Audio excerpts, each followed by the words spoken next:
Did you choose Jesus Christ as your king, your master, your savior, or are you at this stage a legal, complaining citizen of the world of Satan? Well, and of his many kingdoms.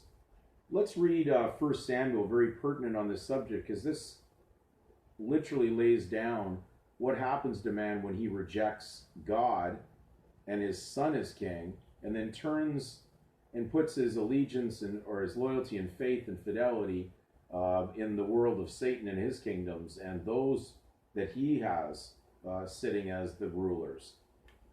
1 Samuel 8 reads, "And it came about when Samuel was old, and he appointed his sons judges over Israel. Now the name of his firstborn was Joel, and the name of his second Abijah, and they were judging in Beersheba.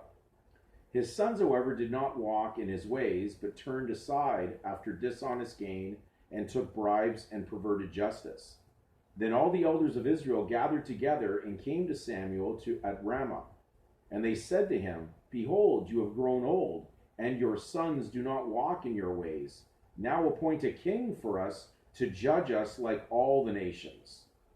But the thing was displeasing in the sight of Samuel when they said, Give us a king to judge us. And Samuel prayed to the Lord. And the Lord said to Samuel, Listen to the voice of the people in regard to all that they say to you, for they have not rejected you, but they have rejected me from being king over them.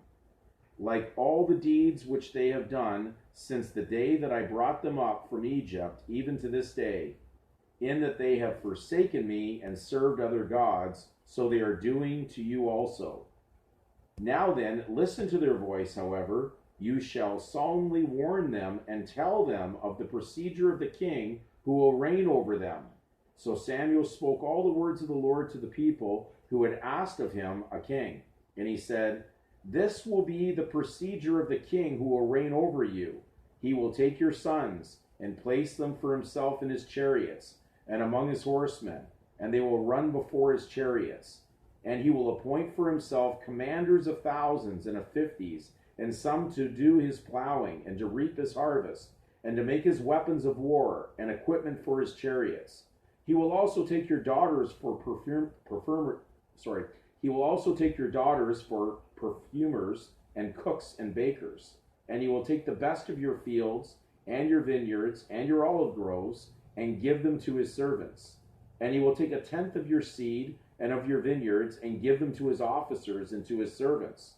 He will also take your male servants and your female servants, and your best young men and your donkeys, and use them for his work.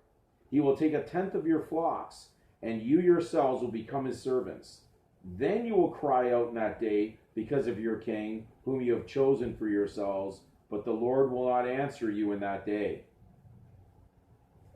Interestingly, we gather from this the pitiful condition that man walks into when he actually rejects God, rejects his son, who has purchased all from sin and death, and into a beautiful hope of a coming kingdom, and has the people that have rejected this are now complaining about these world leaders who are doing in this very terrible time what appears to be evil things to them, but they can only see that this is what comes with choosing these and rejecting God.